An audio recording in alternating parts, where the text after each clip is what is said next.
Everyone, welcome to channel learn with ease. आज का topic है पार्टनरशिप फंडामेंटल्स रिवीजन सीरीज का पार्ट 16। एडजस्टिंग और ट्रांसफर एंट्रीज क्या है, इससे रिलेटेड क्वेश्चन क्या हो सकता है, तो सभी कुछ समझने के लिए मेरे साथ एंड तक बने रहना। ऑनलाइन क्लासेस चाहते हो तो मुझे इस नंबर पर व्हाट्सएप कर सकते हो अपना नाम और क्लास। और अगर आप प्रैक्टिस के लिए सॉल्यूशंस ढूंढ रहे हो, क्वेश्चंस ढूंढ रहे हो, तो चैनल की प्लेलिस्ट को क्लिक करो। आपको डीके गोयल और टीएस ग्रेवाल दोनों ही बुक के सॉल्यूशंस अपलोडेड मिलेंगे। कम्युनिटी सेक्शन में एमसीक्यूज मिलेंगे क्विज की फॉर्मेट में, और एमसीक्यूज के सॉल्यूशंस है शॉर्ट्स में। तो बहुत कुछ है चैनल पर, विजिट द चैनल। अच्छा लगे तो शेयर और सब्सक्राइब जरूर करना। एडजस्टिंग एंट्री का क्या मतलब है? आपको ये तो पता है कि हम जितने भी एक्सपेंसेस या इनकम करते हैं, वो एक पर्टिकुलर अकाउंटिंग पीरियड के बीच में जो भी खर्चा या इनकम है, हम उसी पीरियड के रिकॉर्ड करते हैं। बेशक आपने पे किए हो या ना किए हो, अगर आपने वो सर्विसेज ली है तो वो आपका इसी टाइम पीरियड का खर्चा है जिसे हमें बुक करना होगा। इसी तरह से आपने अगर किसी को सर्विसेज दी तो वो आपकी इसी पीरियड की इनकम है। मान लेते हैं 1 अप्रैल से 31 मार्च तक आपने जो भी काम किया या जो भी सर्विसेज ली, उस सभी के खर्चे आपको और इनकम बुक करने हैं। सैलरी आपने किसी को मार्च मंथ की नहीं दी, लेकिन उसने आपके यहाँ काम तो किया। उस एम्प्लॉय ने आपके यहाँ काम किया, उसने अपनी सर्विसेज दी। तो वो ये नहीं है कि आपने पेमेंट नहीं की तो वो खर्चा बुक नहीं होगा। आपने उसकी सर्विसेज को लिया है तो आपको उसको पेमेंट भी करना होगा। और पेमेंट अगर अभी नहीं की तो हम उसे एज एक्सपेंस बुक करेंगे कि ये हमारा खर्चा है जिसकी हमारी पेमेंट अभी रहती है। तो इस तरह के जो भी एक्सपेंस या इनकम आपके रह गए हैं रिकॉर्ड करने, वो हम एंड ऑफ द ईयर 31 मार्च को रिकॉर्ड करेंगे। एंड ऑफ द ईयर अगर हम मान लेते हैं हमारा अकाउंटिंग पीरियड 31 मार्च को कंप्लीट हो रहा है, तो 31 मार्च को वो हम सारी एंट्रीज पास करते हैं, जिसे हम एडजस्टिंग एंट्री कहेंगे कि हमारी ये सारी आउटस्टैंडिंग एक्सपेंसेस है जो कि हमें करने थे, पेमेंट करनी थी, रहती है अभी पेमेंट करनी। इसी तरह से हमने किसी की सर्विसेज के लिए पेमेंट की, लेकिन इस साल अभी उसकी सर्विसेज ली नहीं है, एक तरह से हमने एडवांस पेमेंट कर दी। आप जब पेमेंट करते हो आपने पेमेंट तो पूरी कर दी, लेकिन at the end of the year आप फाइंड करते हो ये खर्चा इसमें से इस साल से रिलेटेड कितना है और आगे का कितना है। जैसे नॉर्मली हम इंश्योरेंस का प्रीमियम जो पे करते हैं वो प्रीपेड चलता है, तो आप फाइंड करते हो कि इस साल से रिलेटेड कितना है और आगे का हमने एडवांस कितना पे कर दिया। तो वो जो एडवांस वाला है वो हम अपनी बुक से वो खर्चा हटाएंगे, उसे हम प्रीपेड एक्सपेंस में डालेंगे। इसी तरह से किसी को आपने सर्विसेज दी और आपकी इनकम ड्यू है, वो आपको मिली नहीं। आपने सर्विसेज दी तो इनकम तो इसी पीरियड से रिलेटेड है, तो वो इनकम आप इसी पीरियड का रिकॉर्ड करोगे कि ये हमने सर्विसेज दी, ये मेरी इनकम है इसी साल की। तो आप इसे बुक करोगे, और पेमेंट नहीं मिली तो हम क्या कहते हैं, वो अक्रूड इनकम है, बैलेंस शीट में हम एसेट्स में दिखाते हैं। इसी तरह से किसी से एडवांस पेमेंट मिलती है तो वो भी आपका इस साल से रिलेटेड नहीं है, तो हम उसे अपनी इनकम में से लेस करते हैं। तो ये जो भी कुछ आप एडजस्टिंग एंट्रीज बनाते हो, जो भी प्रोविजंस की आप एंट्रीज करते हो, वो एंड ऑफ द ईयर करते हो, before the financial statements. Balance sheet, profit and loss account बनाने से पहले करोगे, क्योंकि फाइनेंशियल स्टेटमेंट क्या है, एक पर्टिकुलर पीरियड का जो भी खर्चा इनकम जो भी है वो उसकी स्टेटमेंट दिखाती है। वो उसका पूरा कंक्लूजन दिखाती है कि हमने इस साल कितना खर्चा किया, कितनी इनकम की। अगर हम आगे पीछे का भी खर्चा इनकम बुक कर देंगे तो हमें करेक्ट इंफॉर्मेशन कहाँ से मिलेगी? तो हमारा क्या होता है, एडजस्टिंग एंट्री, कि हम उसी साल से रिलेटेड खर्चे और इनकम को रिकॉग्नाइज करेंगे, उससे रिलेटेड जो भी खर्चे इनकम रह गए हैं उसके लिए हम एंट्री पास करेंगे, जिसे हम एडजस्टिंग एंट्री कहेंगे।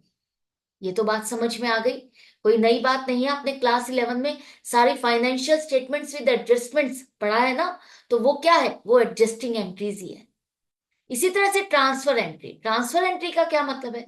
अब आपने जितने भी एक्सपेंसेस किए, इनकम किए, वो सारे के सारे क्या है, नॉमिनल अकाउंट है। तो नॉमिनल अकाउंट को आप बैलेंस शीट में तो ट्रांसफर कर नहीं सकते, बैलेंस शीट में उनके बैलेंसेस आप नहीं शो करते।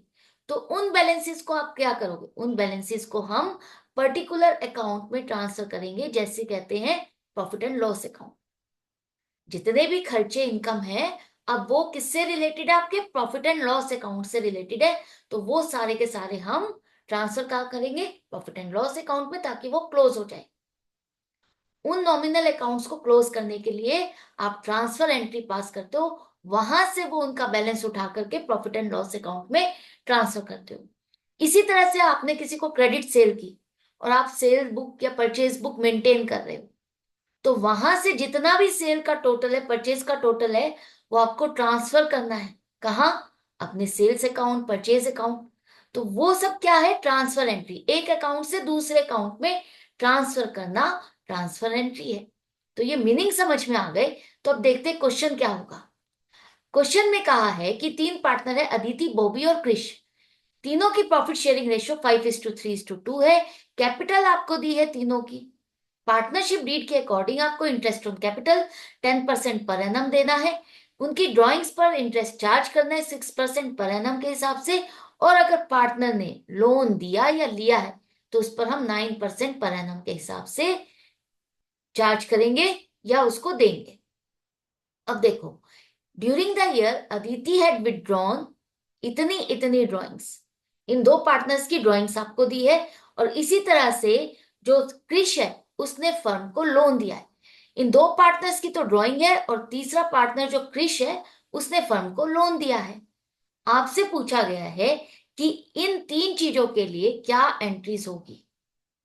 Also pass the transfer entries, adjustment entries, और आपको ये बताना है कि आप किस अकाउंट में इनको ट्रांसफर करोगे। तो ये सभी कुछ कैसे करेंगे, देखो। सबसे पहले हम देख लेते हैं कि जो पहला केस है, allowing interest on Bobby's capital, मतलब हमें इसकी कैपिटल पर इंटरेस्ट देना है। पार्टनर की कैपिटल पर इंटरेस्ट देना है 10% पर एनम के हिसाब से। तो उसकी कैपिटल कितनी है? 4 लाख। 4 लाख पर 10% के हिसाब से कब तक का दोगे? 1 अप्रैल से 31 मार्च, क्योंकि ये कैपिटल उसके पूरे साल रही है। कोई टाइम नहीं लिखा ना, कोई डेट नहीं लिखी। तो इसका मतलब ये कैपिटल हमारा अकाउंटिंग पीरियड 1 अप्रैल से 31 मार्च, 12 महीने के लिए रही है। तो टोटल इंटरेस्ट इस पर बन जाएगा हमारा 40,000। अब ये जो इंटरेस्ट ऑन कैपिटल हमें देना है वो हम कब देंगे? क्या हमने दे दिया? अभी दिया नहीं है, पेमेंट नहीं की, लेकिन हमें ये देना है। तो हम इसकी क्या करेंगे? एंट्री पास करेंगे कि ये हमें ये इंटरेस्ट ऑन कैपिटल पार्टनर को देना है। तो वो आपकी एडजस्टिंग एंट्री हो गई कि ये खर्चा है जिसे हमें डालना है। जो पार्टनर्स में प्रॉफिट बटना है उसमें से इतना हिस्सा as a interest on capital in partners को देना है। तो ये जो आप एंट्री डाल रहे हो ये आपकी एडजस्टिंग एंट्री है कि हमने अभी इंटरेस्ट ऑन कैपिटल पार्टनर्स को नहीं दिया, तो ये हमें देना है। तो interest on capital account debit to किसको? जिस पार्टनर को भी देना है उसके कैपिटल अकाउंट को हम क्रेडिट करेंगे to Bobby's capital account 40,000। I hope आपको समझ में आ गया। जब हम किसी का जो भी सर्विसेज के लिए जो भी हमने उसकी कैपिटल को यूज किया या उसके प्रीमिसेस को यूज किया, उससे रिलेटेड अगर कोई खर्चा है और हमने उसको पेमेंट नहीं की, तो एंड ऑफ द ईयर हम दिखाते हैं, वो एंट्री पास करते हैं कि ये भी एक खर्चा है जो कि रिकॉर्ड करना रह गया, इसको देना है, ये पेमेंट बाकी है। राइट? तो ये तो इसकी एडजस्टिंग एंट्री हो गई। अब आपको मैंने जैसे कहा था ये नॉमिनल अकाउंट है, interest on capital nominal account है, आपको पार्टनर को देना है। तो आपको क्या करना होगा? इसे कहाँ ट्रांसफर करेंगे हम? एप्रोप्रिएशन में। पार्टनर से रिलेटेड जो भी खर्चे हैं वो हम कहाँ ट्रांसफर करेंगे? एप्रोप्रिएशन में।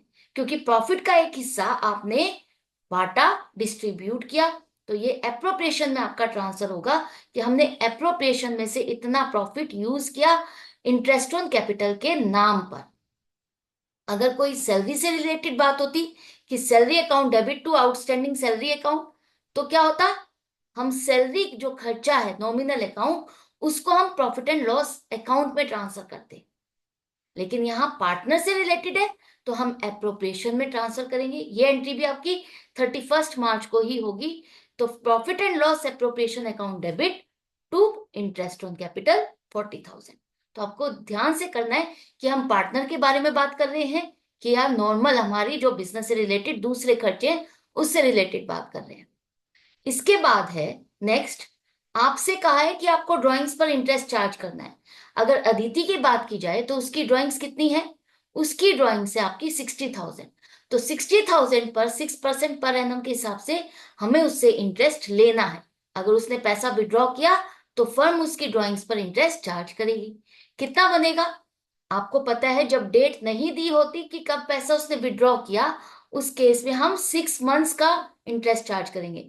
अकाउंटिंग पीरियड हमारा 1 अप्रैल से 31 मार्च, 12 मंथ्स का है। तो 12 मंथ्स का हाफ पीरियड 6 मंथ्स का 6% के हिसाब से 1800 का इंटरेस्ट ऑन ड्रॉइंग्स आएगा। इंटरेस्ट ऑन ड्रॉइंग्स आएगा, तो इंटरेस्ट ऑन ड्रॉइंग्स हम उसका चार्ज करेंगे। अब ये क्या है? फर्म के लिए इनकम जो कि रिकॉर्ड करनी रहती है, और हमें रिकॉर्ड करनी है तो कब करेंगे? एंड ऑफ द ईयर 31 मार्च को। तो ये पार्टनर के लिए खर्चा है, फर्म के लिए इनकम। तो अदिति's कैपिटल अकाउंट तो आप डेबिट करो 1800 से, और इंटरेस्ट ऑन ड्रॉइंग्स अकाउंट को आप क्रेडिट करोगे 1800 से। ये इनकम है इसलिए हमने इसको क्रेडिट किया। बेशक पार्टनर से रिलेटेड है तो नॉमिनल अकाउंट। अब इस नॉमिनल अकाउंट को हम बैलेंस शीट में नहीं दिखाएंगे, कहाँ ट्रांसफर करेंगे? पार्टनर से रिलेटेड है और फर्म के लिए इनकम है, प्रॉफिट है, तो हम प्रॉफिट एंड लॉस एप्रोप्रिएशन में ट्रांसफर करेंगे। Interest on drawings account debit हो जाएगा, to profit and loss appropriation account credit होगा। ये एडजस्टिंग एंट्री हो गई और ये ट्रांसफर एंट्री। आई होप दोनों में फर्क आपको समझ में आता जा रहा है। इसके बाद लास्ट है आपका कि providing interest on Krish loan to the firm. अब यहां पर देखो, अगर क्रिश ने फर्म को लोन दिया, पार्टनर अगर फर्म को लोन देता है या लेता है, तो उस पर हमें इंटरेस्ट देना होता है ना? देना है। अगर पार्टनर ने फर्म को लोन दिया है तो वो तो हमें डेफिनेटली देना ही देना है, जैसा कि एग्रीमेंट में मेंशन है उससे उसके अकॉर्डिंग हम उसको इंटरेस्ट देंगे। या अगर आपका पार्टनरशिप एग्रीमेंट में मेंशन नहीं है तो हमें पार्टनरशिप एक्ट के अकॉर्डिंग 6% पर एनम के हिसाब से उसे इंटरेस्ट देना होता है। लेकिन अगर फर्म ने पार्टनर को लोन दिया तो वो अगर आपका एग्रीमेंट है तो उसी हिसाब से उससे इंटरेस्ट आप चार्ज करोगे। लेकिन ये दोनों के दोनों खर्चे आप कहाँ दिखाते हो? खर्चे हैं या इनकम है, वो आपका प्रॉफिट एंड लॉस अकाउंट में आएगा, एप्रोप्रिएशन में नहीं आएगा। ये तो आपको पता है ना। तो लोन पर इंटरेस्ट, कृष्ण ने जो फर्म को लोन दिया 40,000 का, इसके बारे में हमारा एग्रीमेंट है कि हम उसे 9% पर एनम के हिसाब से इंटरेस्ट देंगे। अब आपको देखना है इसने लोन दिया कब है। इसने हमें लोन दिया है 1 सितंबर को।